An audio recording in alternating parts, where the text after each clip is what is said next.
If you wanna ride, you ride the wild horse. You know, I was thinking about this a little bit. People ask me, you know, kind of how I do my recording process. And even if I've started with, say, a chordal idea or some sort of melodic idea that I'm going to do, I would say 99.99999% of the time I'm starting with rhythm. And that comes from inexperience. When I first started as a songwriter, guitar is my first instrument. So I used to sit down with a lot of singer-songwriters and play, you know, chord progressions with the singer-songwriter, and we would write songs together. Mm-hmm. But then when I would go to produce the songs, I would often have trouble with the tempo. I'd get myself into problems because it would be hard to find the right tempo for the song because I didn't have an idea of what it was supposed to be to begin with. So maybe we start that process and I'm like, oh man, this now sounds too slow or it's too fast, or you know what I mean? Yeah. And you don't know that really until you get into doing the vocals. So if you start a recording and you record all these guitars at whatever that you think it is, and you haven't done, say, enough of the pre-production, you end up in the wrong place. So most of the time now when I'm working on anything, I will figure out basically the tempo that I'm going to be working at for the production later on. So if I'm going to do a singer-songwriter thing, I'm already going to know what that's going to be. I'll work it out and have a drum beat that we're going to play against, just so that when we write the lyrics and do the melody and all that, it's at the right tempo and it doesn't get, you know, like words don't get bunched up or get too slow or plotting later on. Mm-hmm. So will you'll have that fleshed out in the DAW, like some kind of beat, and then you can... Yeah, so generally I'll have some kind of beat based on like something that's going to turn, you know, like be interesting for us. Yeah. It doesn't mean I'm going to keep that beat. It just means that tempo is going to work. Uh-huh. Also, sometimes that helps with swing. I was just going to say, I mean, swing is such a huge factor now in so many tracks that you have to kind of consider that and how that's going to impact the flow of the lyrics, the melody itself even. Right? Yeah. And also from a quantization standpoint, because everything is so on the grid these days, that, you know, you see producers producing things at the wrong tempos because it's the wrong, the notes don't align with the quantization. It's the wrong way of thinking about the beat, right? So like it's like thinking about a drum and bass tune at 90 instead of, or sorry, 75 instead of at 180. Or what is it, 75? 80, 160. So let's just say 80, 160, right? So right. Double you time. program at 80, you have to double the quantization to get to the right quantization, and the notes won't align. But so you really need to be quantizing at 160. So those kinds of decisions and how you're going to record the music are important. The other thing you might notice about this session, this is radio edit on the left, extended on the right. And before I get into the details of this, I probably made the extended on the left first. And then I made a copy of the extended and I put it on the right-hand side. And then started editing down the radio edit on the left-hand side to get it down to 320. So that I could do the Spotify version and the extended version that the DJ plays. And the reason why I do it in the same session is that if while I'm doing these edits or mixing or doing whatever, I don't have to like open another session to make the EQ changes or whatever I've made. So all of the versions are in one session. They can be back to back to back to back to back. And then anything that you make in one part sonically translates to the rest of the session. Yeah. I am noticing, so you're only using markers for the breaks and the build here. You don't have them all markered out for your verses and all that? I often do, especially when I'm working on somebody else's music. But right. The markers help me. I make my markers in 8-bar sections, and they inform me if I'm getting long-winded. That's basically what I'm looking at. So, and I'll often, this is not a very well... I mean, you can see the colors of the regions, but this is not a super notated track because, again, this is a track that started out as maybe I'd be collaborating with another vocalist, but it ended up just being all me. And so I just wanted to make sure, like the markers help me edit and edit down. That's basically what I'm using markers for. But also, like here in the extended version, this marker is probably just notating the full like mix in, you know, like what's happening prior to the first drop breakdown. Um, yeah, but you'll see the edit points here, so it's Yeah. also possible that I had more I had more markers. I do usually notate my sessions much better than this, but maybe I should have done that to make myself look better for you. Well, you know, I like this because this kind of speaks to, mistakes and or even, different approaches because, I think at a certain point when you've produced as much as you have, and especially when you're producing for yourself, which is really what this turned out to be, that you can get into your own flow and you don't have to necessarily notate every little thing. I mean, obviously you still have you've done a great job of naming all your tracks and your buses here, and that goes a long way to being able to, solo segments of the track, and I'm sure that's what you're going to show us right now, yeah? Right. So basically, what I love about Logic is working with the track stacks, which is, I forget when that started, but I'm just going to mute the music and the effects and the vocal for now, and I'll get into the drum programming. But generally, one thing I think it's important for people to understand how to group their audio groups. I usually have a drum bus, which is a sum of all of the percussion instruments that are non-tonal. Now, drums are tonal. You can tune toms and you can tune kicks. So what I mean non-tonal is I mean not like Simmons drums, like doo, boo, boo, higher Sure. frequency tonal. If you change the key of your track, you will have to change. If you've tuned your kick, you will have to retune your kick and that kind of stuff. But if I decide to change keys in a track, which sometimes happen if I produce something and then I get a vocalist and the key is wrong for the vocalist's range, then I want to be able to easily get to what needs to be shifted in the session. So I group all my drums and percussion in a drum bus. All of the tonal material, keys, bass, anything that can be tuned or that needs to be tuned to be in the key that you're going to shift to is in the music bus. Anything that is non-tonal, that does not matter what key it is in the effect bus. So, if it's a white noise thing, if it's an explosion, if Sure. it's Risers, transitions. those things don't need to be key shifted. Unless your riser starts on your root note and ends on your root note, which if you spend time doing that, then you need to get a hobby because that's just not worth it. Seriously, if you spend more than 15 minutes on a snare drum, there's something wrong with you. I'm just gonna. That's another rule. There's a plethora of amazing sounds out there. Yeah. When I started, you had to make a lot of your own sounds. You had to sample your own sounds. Now, if you're spending like more than 3-4 minutes finding a sound, you're wasting time. Yeah. You're making a song. You're not reinventing a color. Well, I'm already seeing some splice samples here for sure. I see Cashmere Sweep, Exhaust. I mean, this probably isn't Splice, but I have like every sample pack known to man. So, I do. Yeah. It comes But with the so I guess some territory. quick things are. I'm not even sure half the stuff is. Yeah, this has just some stuff in here if I really zoom in. And then usually in my sessions, also the order. So in this particular case, the vocal is under the effects, but generally my order is effects are on the bottom, drums are on the top, music is below drums, and then vocals are in the above the effects. So non-tonal is at the bottom, and vocal is the last thing in my session. Now, why do you have a separate vocoder track that's hanging out there at the bottom?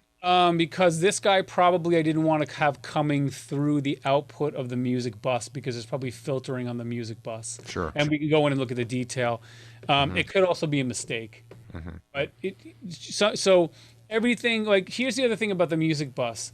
The music bus is supposed to catch everything tonal, but sometimes you want to process groups of music separate from the full music bus. So then I'll have a subgroup. Say it's like, say I have pianos that I want to sidechain the pianos and I want to put them through a compressor and EQ them all as a group, but then I want the output of those, let's say 5 pianos or that piano stack to go to the music bus afterwards. They'll have their own group. Right. So you'll Oftentimes- subgroup them, and then you'll run the subgroup through the main bus. Right, but these are the main Uh-huh. buses that you're going to be looking at here. And you see something like this primal tap popping out of here. That's because in Logic, when you write automation to a bus, it pops it out as its own thing, even though nothing else has changed. So it no longer just lives down here in the in Logic in the mixing console. Over here on the right hand side is usually where all of your bus effects are. Yeah. But once you write them in automation, it puts them in the channel flow as a sort of an instrument. Yeah. And it moves them, which I don't really love that it does that, but that's what it does. The other thing for myself as a producer, I picked a color that my buses are always the same color. So this ugly yellow mustard color, that's always the buses in my session.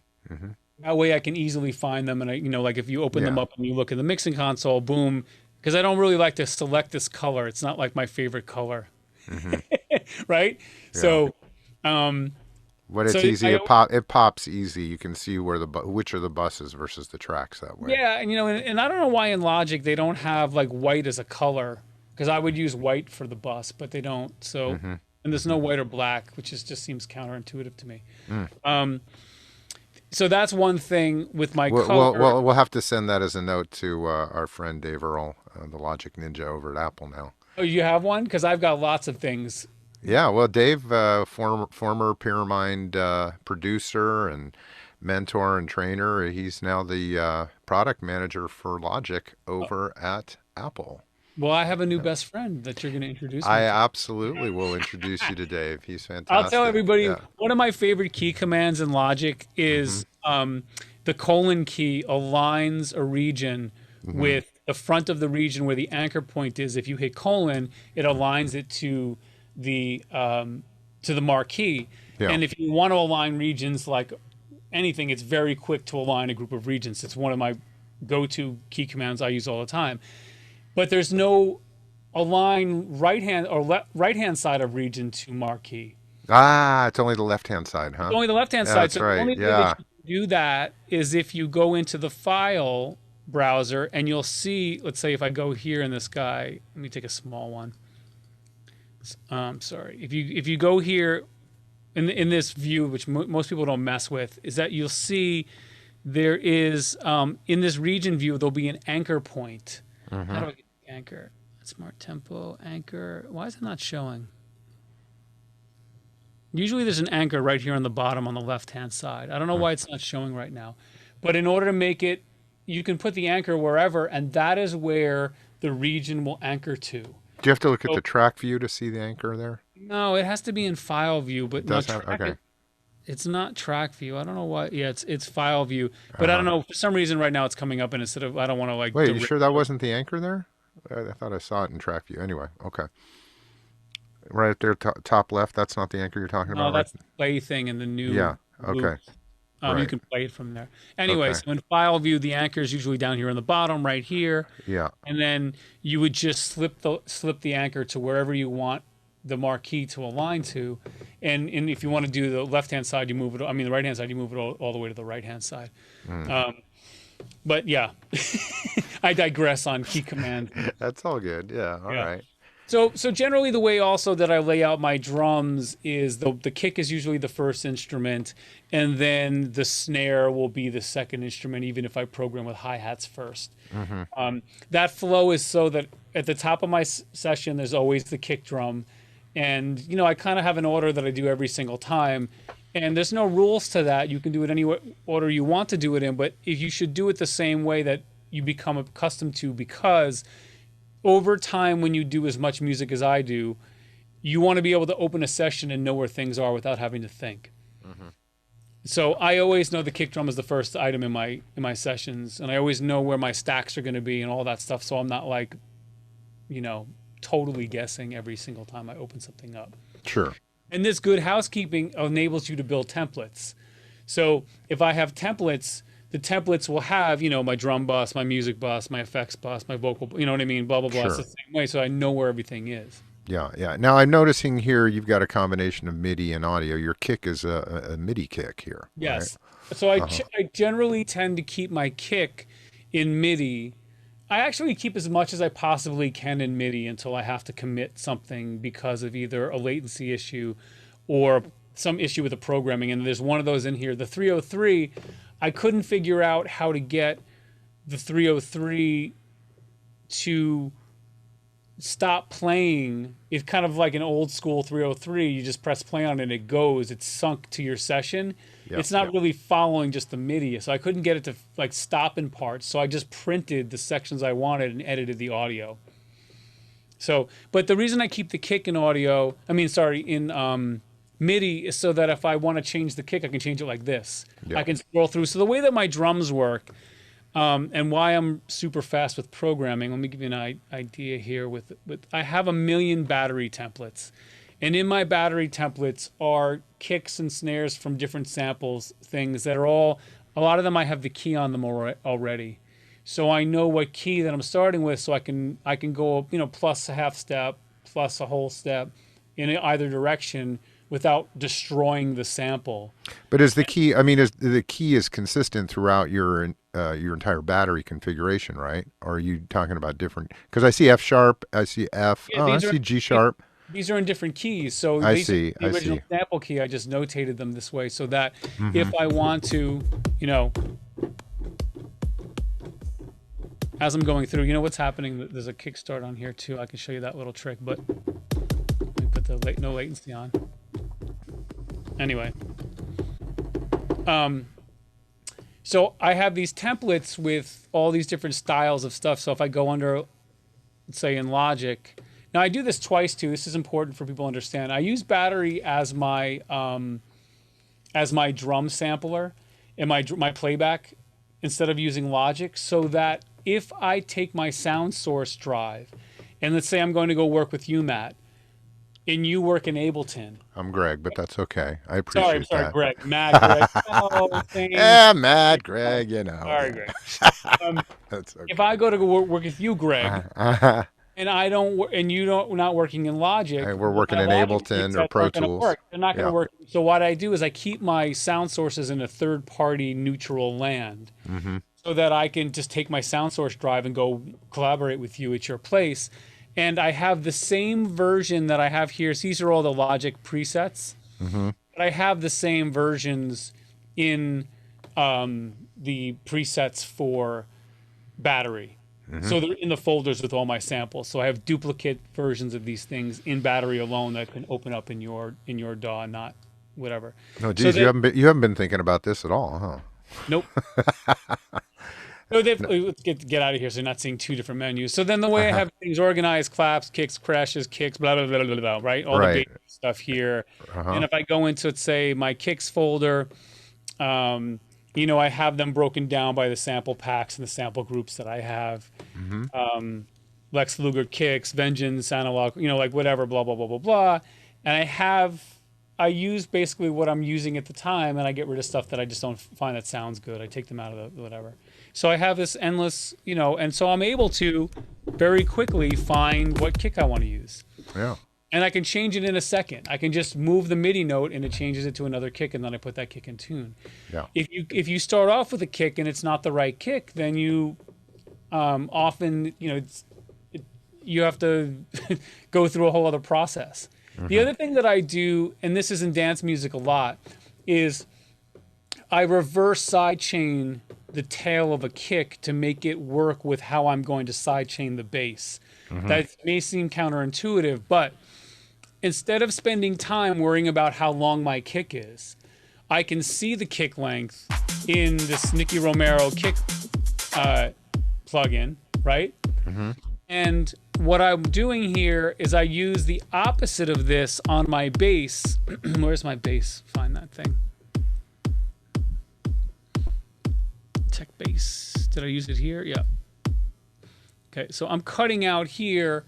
This is where I'm just dipping a little bit, but I don't want my kick to be stepping on it. So the bass here is actually syncopated, so it's not having that much effect. But you'll notice that I cut out my kick before my bass notes hit so that I'm not getting overlapping bass. So the end of my kick will end before the next bass note comes in. So I use, what this is allowing the kick to come through, and this is the volume envelope turning it off. So if the kick is too long, I'm just doing it with this plugin as opposed to changing the length of the kick. Right. Just a little trick that I use to do things quickly. And also, that way, if I switch my kick, the length... The timing remains the same. Timing remains the same. Yeah, now, this is for straight 8 music. If you're not doing straight 8 music, this does not work because the patterns will get caught in the sidechain. So first, you can do this with a multi-band sidechain plugin that's triggered by the MIDI notes, or you can just then do the right one. Okay. So in this particular session, some of the elements, I'll just, I'll give you, play a section here. Turn on all the music and all that.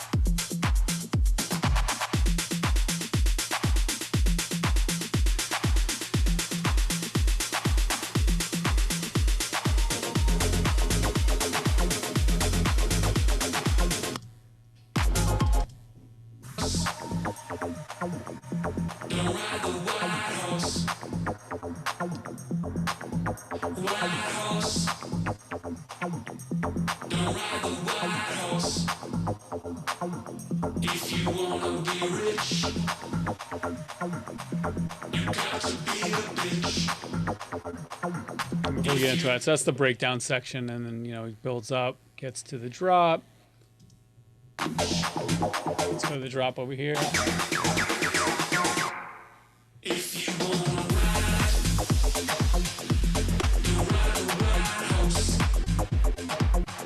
So it's basically a 303 bass track. I was just gonna say, I love the acid line in there. That 303 yeah, acid so like line. I really wanted to do something with the 303, the acid line.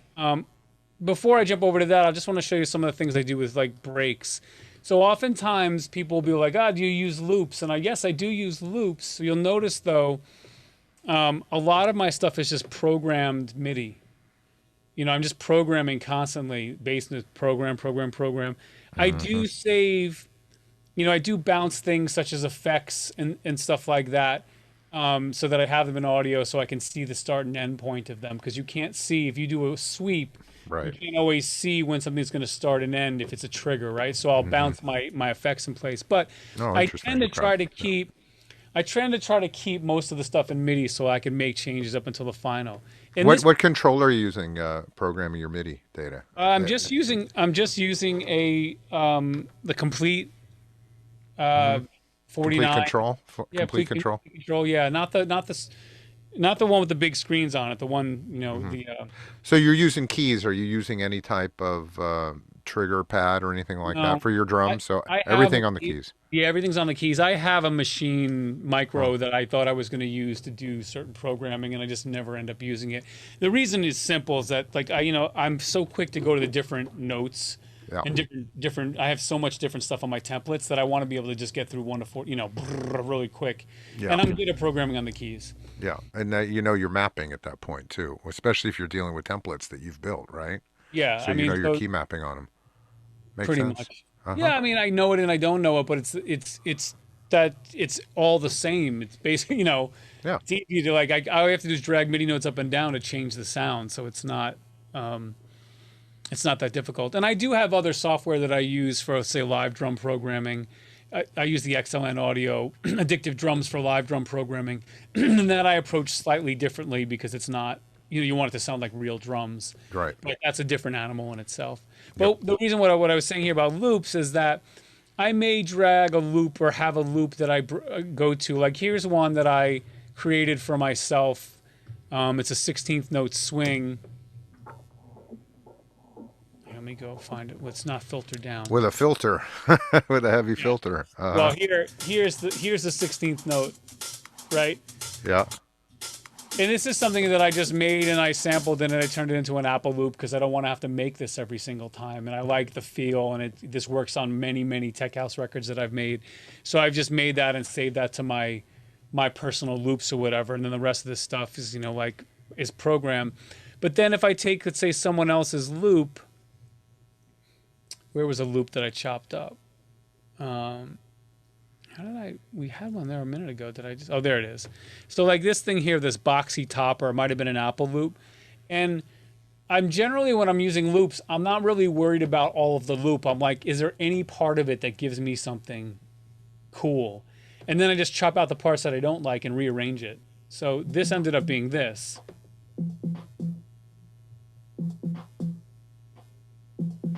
And this is sound shifted. I changed the key half semitone, so the doon doon doon, the tonal note would be in key with the track. I've got a gate on it to cut out some of the lower, the quieter notes. So you're not hearing the stuff that's below that. Does that give it more syncopation in the groove when you do that, because you're cutting out some of those notes? Yeah, I didn't want all the hi-hats and all that to be in there. I wanted just some of the main kind of like percussion, so that would work with. I see. Okay. And also the swing works better with the other loops that I'm using and the way that I'm programming. So I wanted it to. Can we hear those two together? The swing on the hat and that boxy topper. Let me find the. Actually, you know what I probably matched that to first was the 303. Oh, really? Okay. Probably. Yeah. Oh, cool. I hear it now, yeah.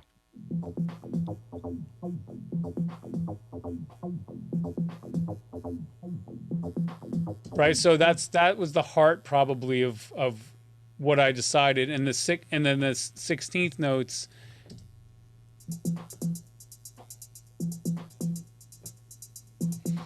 And what's interesting about the 16th notes that I did is that this is the loop by itself, but I'm throwing a side chain on it to knock out the first note and to give it a little bit more swing. Mm-hmm. Oh, you like that Nicky Romero plug, huh? You use that a lot. Yeah, I mean, what I love about the Nicky Romero sidechain plugin is that it's not dependent on a source. So yeah. It's just like it's the same thing as using the Cable Guy's volume shaper. Sure. It's a very simple version of volume shaper, and 99% of the time I can find an envelope in there that works. That way, so here's the thing is that people often use their kick drums to do their side chaining, but if you change the kick drum, the side chain changes on the rest of your track. Yeah. So then you get into this never-ending loop of having to do, I changed this, so I have to change that. Right. I love the Nicky Romero sidechain because it's just an envelope, and you can once you adjust the envelopes, they're perfect. Yeah. And it's fast as anything. I don't have to sidechain to this, to that. Yeah, you don't have to route anything to anything. You just stick it on the track, and away you go. Right. Exactly. Yeah. There are certain plugins that I think have such amazing value, and that's one of them. Mm-hmm. And then I programmed in probably next was the hats. I think that this is a sampled hi-hat, and I'll just give this away. I use this all the time. This one hat in this cell is from a Fisher record. And I was doing something. I was like, maybe I was DJing or something happened. I had it, and I was like, wait, there's a hi-hat by itself, and I love it. It's a dirty 909 or 808 hi-hat, but it sounds great. So I remember saving it, and this is the only thing in this template because I use it so many ways. I can tune it, and it's long or short, but it sounds great. So that's from a Fisher record. So I'm stealing from you, Fisher. That's what I'm stealing. But it says Dr. Luke Cowbells. You know why it says that? Because I didn't. Let me just name the tracks. It's because I forgot to do. Hold on. What is the key command? Hold on. Oh, this is the key command. Command R? No. Oh, you know why? It's because I probably had something else there. It's just, but this is really. I might have just copied the. So usually I rename everything, but if I'm doing something myself, and the other thing about my own productions is I'm working so fast that sometimes I just don't go back and clean these things up until I bounce all the stems in place for archiving. Yeah. How important is that for you, that archiving process? It really depends. I'm also not a collector. That's the other. That's so like I'm a music maker. I'm not really worried about saving things and art collecting. I tend sometimes when I'm terrible, like, everyone has a bad music day. I'll wake up and then I'll be like, you know what, I'm awful today. Maybe I'll go archive a bunch of my sessions and like save stems so I don't lose this shit at some point. And Uh-huh. so then I'll go bounce all my stems in place. And then from those sessions, those times that I'm doing that, my whole thing to production is basically like, what do they say, all ends of the pig. Like I never let anything go to waste. So sometimes I'll be like, oh, I really like this combination, let me turn that into an Apple loop, and I'll do that Right. during the archiving phase. Uh-huh. That's And how the grouping makes that easy. I mean, once you've got your group yeah. set up, right? It makes it super easy. All you have to do is solo, and Yeah. that's it. Yeah, so that's probably what I did there. This claps. Oh, this is a little trick. So these are dry, sort of like 80 sounding claps. And then this is the wet clap. And they're two different sets. Like this one's alternating between one set of claps. It gives sort of like a flip. Oops, that's not the right thing. It gives like a flip-floppy type feel, and keeps the clap sounding interesting. So that's that one. And that one's a little bit more open. And it's not the main clap, but it just gives it the a little bit of interest to your ear. The other thing that I do in my sessions, and this is so that I know what I've done, everything that's the same color is the same thing. So like if these are all the same color, these are all the same. So if I edit one, like let's say I mess this one up here, and I'm like, oh, I made a mistake. Well, I don't have to worry about that. I just grab the one before, and I know that's the thing. When you see something in my sessions that are like a different color here, that means I've done a different fill or a different variation. Oh, that's great. So that calls it out visually to you. You know Right. that that's the clip that's different than the other ones. 100%, so that you don't have yourself where you're like, Yeah. you copy the wrong thing. The other thing you'll never see in my session is things that are used with the loop command, that in Logic. There's a reason why I never use that command. And if you have me mix something, or if we're doing collaborations, I will immediately turn all of your regions into their own regions. Because when you're moving fast, if I changed anything in this part here, it would It's going to then change all the other ones. Yeah. right. So and then I have to go back and fix all that. So we're it's 2021. We've got enough processing power that create your own separate regions, please. Don't be that lazy. And it only takes, all you have to do is select something and hit Command L, and boom, it copies it. So or doubles it, whatever. It's not it doesn't take that long. So probably the next thing that I did in here was I went and worked on the 303 line. I'll try to just keep on the interesting things here. So this is the 303 line. And I think I kicked out, so in the 303, there's automation on it where it opens up. Is that that's filter automation or cutoff frequency? Yeah, that's filter automation. Let me just see what I'm filtering. It's not that. There it goes. That's Yeah. So this is the verb, giving it more room, and then this is frequency. it. Right. You can hear it happening at the same time. Right. So I probably also did a live pass on the 303 itself and printed some parts, and then I cut and pasted those parts throughout the session. Is probably what I did, and I didn't color them. I can see that I did that in here. This is a mistake that I made because I didn't color this stuff. So you didn't know which one is different. Well, I can see it. I can see that these three are. This is opening up to this.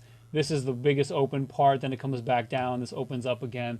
This is the DJ and me. I can see the waveform. You can see it in the waveform. I was just going to say that. Yeah. Yeah, I mean, I know just from doing it, but probably because I got upset. Most likely what happened was I couldn't figure out how to keep it in MIDI and get it to stop when it would stop playing. So I did a pass through the whole track after I did the vocal and redid the 303 and then cut it up and put it in audio so I could do other automation on it. Because here's the other thing that I really subscribe to. Don't fight with technology. I couldn't figure that out. So after like 10 minutes of it not working, and I was looking at the manual and I just couldn't figure out how to get that part to work, I went on to something more important. I just did, I just finished the track, and I knew how I was going to solve the problem. So I just solved the problem. I didn't worry about being right, so to Yeah. speak. Right. Right. 'Cause what's right is the finished product. No one cares that I didn't figure out how to get the MIDI to stop playing in the breaks on my 303. You know what I mean? Like, that's the wrong thing to be focusing on as a producer. So it's important to stay focused on what you're trying to get to, which is a song, and not, does my snare, I don't know. I You know hear what I'm you. saying? It's not Yeah, yeah. What's right for the song, and kind of pushing through that process so it doesn't slow you down, because these things can really slow you down if you succumb to the technology sometimes. So there's always multiple ways to skin a cat, and I talk about that a lot in my own mix class. 100%. Here's another good example of processing power. So this stutter synth here,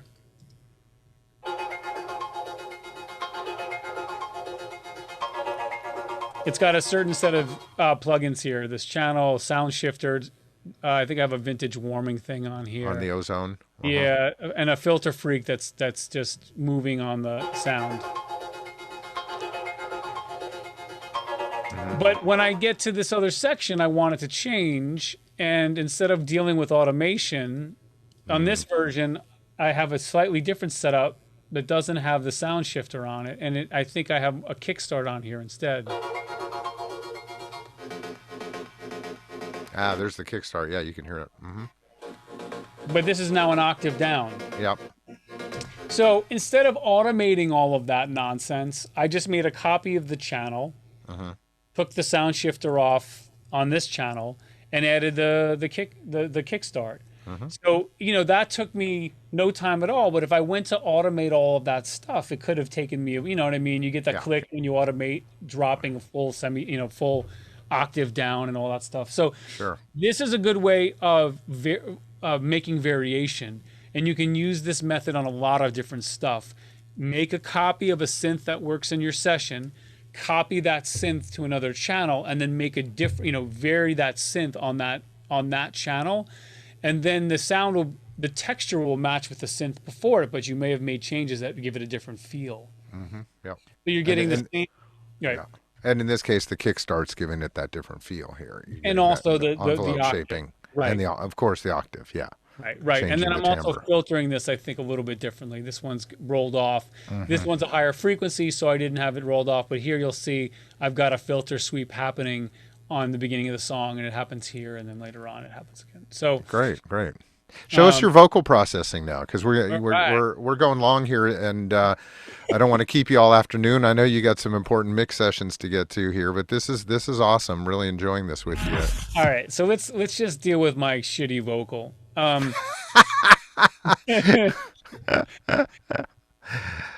Spoken like a true producer. Okay. I know. So here's the thing about singing. No one thinks they sound good. And I'm not usually the lead singer in a band. I'm usually the background singer. I have a higher voice. I usually can sing, the higher falsetto stuff. I'm very comfortable being in your band, singing your harmonies. That's me. I'm that Beatle, right?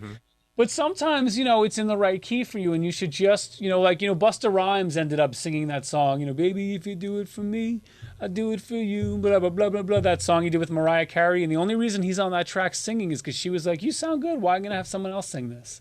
She made the decision that Busta Rhymes was going to sing on that track because he did it as a demo. So sometimes you just got to go with your demo. So this started off, and you'll see, look, female, male, I think. Yeah, right, so this one, Don't ride the White House. I did a bunch of stuff. I melodined the track into shape. And then once I had it doing exactly what I wanted to do note-wise, Did you go and redraw the notes in there when you dropped Melodyne on there? No, I probably just put stuff in didn't have any notes. So here's the thing, because I'm not the lead singer, I probably, if you want to ride, don't ride the white horse. I probably just made sure my up and downs were in the right place. That was it. I quantized it to the key. I didn't, you know what I mean? It wasn't like I had to Yeah. I didn't pay that much attention to it. then and this is a little bit different because normally my channel EQ will be the first thing in my chain. So this is different because I recorded it and didn't know if this was going to be good enough, so I just melodined it right off the bat. Also, it's Melodyne ARA, so it has to be in the first channel in Logic. Uh-huh. So the reason why it's not, usually I have an EQ on top, but ARA plugins have to be in the first slot in Logic, and that means that they work in real time. So every time I restart the session, any changes I made in Melodyne or anything I make in the session gets picked up by the plugin right away. Right. Now you don't have to rewrite it to the plugin. Mm-hmm. I had a noise gate, probably because it was noisy. And then I just have an EQ. Noisy, why? Because you're recording in the room there? Or? I don't know. I don't even... No, the room is fine, but maybe like... I just didn't feel like... I don't know. I think my initial idea was that I was going to vocode the whole thing. Uh-huh. So I wanted to get out all the breaths and everything. So in a vocoder, you hear that... You know, like that weird sound in a vocoder. So I needed it to sort of be robotic. That was kind of like what I was going to do. And part of that's you're scooping out all the low end there. You're taking out everything 200 down, right? Well, right. I mean, I don't want any of this normally in a vocal anyway. No one's singing in 100 hertz to begin with. But the fundamental here is just a little bit at 2. And I'm dropping some of it at 200 and scooping out a little bit at 300 so it doesn't sound too wonky. Mm-hmm. And then my microphone, sometimes I find, depending on who the vocalist is, that around 3K it needs a little boost. A little extra presence, yeah. Yeah, I'll do that. So in this higher vocal, that's what I'm doing with that part of the chain. I had a little bit of this tape warmer on there just for a little saturation. And then I'm using Soothe to take out, well, look at that, update available. Do that later. To take out any of the harsh resonances that might be in there. Actually, I have Soothe too. That's why it's doing that. And that's instead of taking out any resonant frequencies, Soothe will take that out for you. So it's kind of acting like a de-esser at that point, right? Soothe. No, it's acting as a resonant filter. So what it does is like let me just do this really quick so the people can understand this. I do with an EQ here. If in an EQ you take, let's say you make a very resonant peak, and you sweep it across a vocal, you'll start to hear. If you wanna ride, let me find a section. Don't ride the white pony. Don't ride the white pony. Don't ride the white pony. Don't ride the white. All right, there's one. Don't ride the white pony. You'll start to find ringing tones. And those ringing tones are the resonances of your voice or of the room. So what I'll normally do is if I find a ringing tone that I feel is bothering me, I might pull it out a little bit and see what the vocal sounds like, if it makes it sound less harsh. What Soothe does is it finds all of these resonances in the vocal for you and allows you to put a sort of a range around it, and it'll pull them down for you without having to go through this process. So that's what I'm using Soothe for, and you can use it on anything. You can use it on hi-hats, you can use it on vocals. It's an amazing plugin. That's great. Yeah, that's a big time saver because you can spend a lot of time hunting down those nodes. Dude, yeah. I mean, you never know, like it can drive you crazy, and sometimes your ears fool you. So what I do is I'll put it on and see, does it start to sound better? And if it does, then great. And then the other thing that I'm doing in this is I'm making harmonies off of my voice. So in this, I made harmonies off of, I did an octave down from the, so I think this is it by itself. Don't ride the white, here, don't ride the white pony. If you wanna ride. So I'm gonna do an octave down on here. If you wanna ride. Instead of me spending time doing it, I just did it with this, and that way I don't have to align anything. Sure. Again, it's because it's buried in the mix, and you're not really, the definition of the low end is not going to be there. So I wanted to thicken up my voice, and instead of doing another process on it, that's how I did it. And then let's see what's on the male one. If you wanna ride. Similar. Don't ride the white horse. Sounds like you've got another octave down on there too. Yeah. So together. If you wanna ride. To listen like this. If you wanna ride, then ride the White House. So that's basically what I did on this thing here. On the vocal bus, I'll be throwing off. There's some delays. Rich bitch, bitch, bitch, bitch. That's going to the primal tap that I told you. Here it is. Yep. And then this is Bitch, bitch, bitch, bitch. here. I'm changing the pitch. The pitch of the bitch, huh? Yeah. So that's what I do with the primal tap, and then I turn it off. That's the automation to turn it off, and I'm just doing it with the volume because it was a pain in the ass to get the primal tap to turn off at the right time, even though I turned it off. There's something funny with primal tap and like automation. It's not exact. You kind of have to. It doesn't. I don't know why it does that. So I think that's the analog modeling in it. I think that's causing that because it's hard to control the feedback, right? So you can just hit the volume or turn on that, and then boom, it's done. Yeah. So I mean, again, that's another thing I didn't fight with. I just wrote a volume automation in the channel to cut it out and just let it, do whatever it needed to do. But yeah, that's basically what's going on with the vocal, and and I just built the arrangement around that. It's just that's the meat of the track. I mean, I can give you a little bit more of a listen here.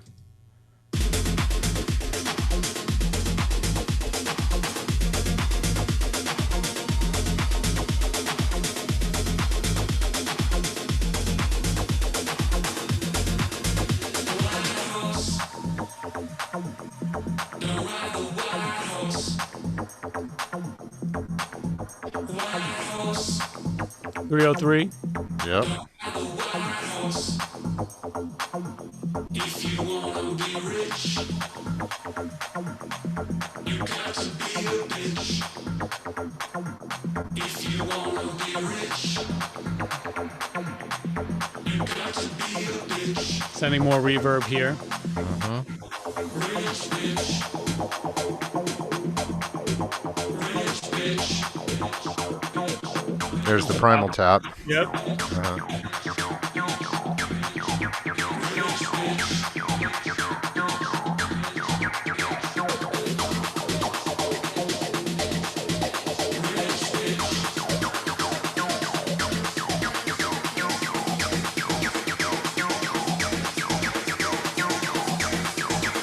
Little fill.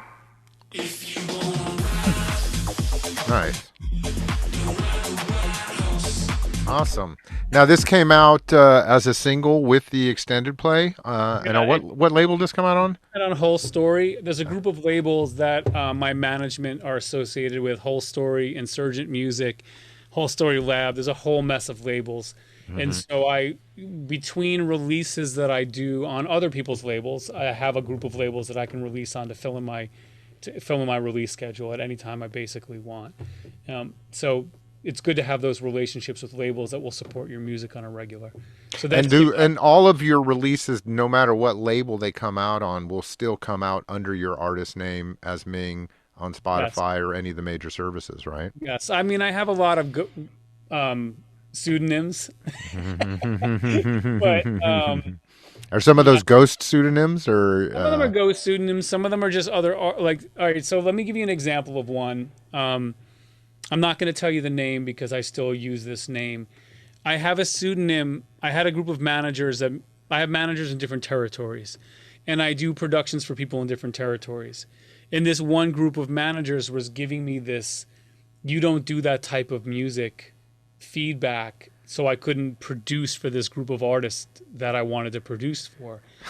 And it pissed me off, so I created a moniker and started releasing that type of music under that moniker.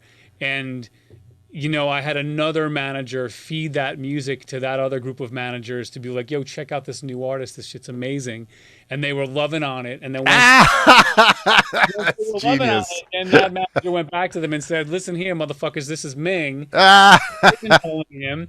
So sometimes even guys at my stature have to do some stupid stuff like that to get the business. I mean, that's true, 100% truth. I mean, I'm not. It doesn't surprise me in the least. It does not surprise me. Ming, this has been awesome. Really enjoyed our time together. We covered a lot of ground here today, and I'm very grateful for your time and getting to dive deep with you into this track. I think what we'll do for the end here is we'll play out the track so everybody can hear it and enjoy the track in full. Obviously, they can go check you out on Spotify and all the major services. They can book you on the Pyramind Mentorship Network, and they can get you to produce tracks for them and mix and master with the best. Ming, you're amazing, and I'm so it's just so awesome to continue to be able to work with you through the Pyramind Mentorship Network and to get to share such great content. I'll also mention that you've got your own YouTube channel as well, right? I do. All my socials are at Ming's Music. The only thing that's not at Ming's Music is my SoundCloud, but I'm not really active on SoundCloud anymore. Kind of don't like the platform.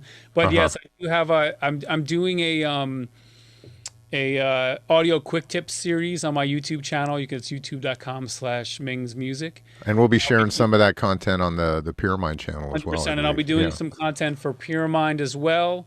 I just started my own Discord server as well called a Ming Thing. And Nice. I'm also on the Pyramind Discord server. Yep. And I do get back to you when you contact me. I think that's something that in my career, most of the doors have been opened because I was willing to take the chance of talking to somebody that was above, punching above my weight. Please reach out to me. Hit me on my social media. Hit me on Instagram. Get me through the Pyramind Network. I will get back to you. Don't hit me with ridiculous nonsense that I don't care about. You know what I mean? I care about your success. Don't ask me about silly things like, do you like the sound of this clap? Ask me real questions and I will get back to you. Your success is important to me because you never know who the next Cascade might be, you just don't know who they're going to be. And in my career, I've seen everyone go from zero to hero. So yeah. And just remember, I think for me, the takeaway here too is every failure is your next success. It's that stepping stone. So fail forward. Yeah, that's right. Fail forward and don't give up. If you believe in yourself and believe in your music, then eventually something's gonna happen. If you wanna ride, don't ride the white horse. If you wanna ride, don't ride the white pony. White horse, don't ride the white horse. White horse, don't ride the white horse.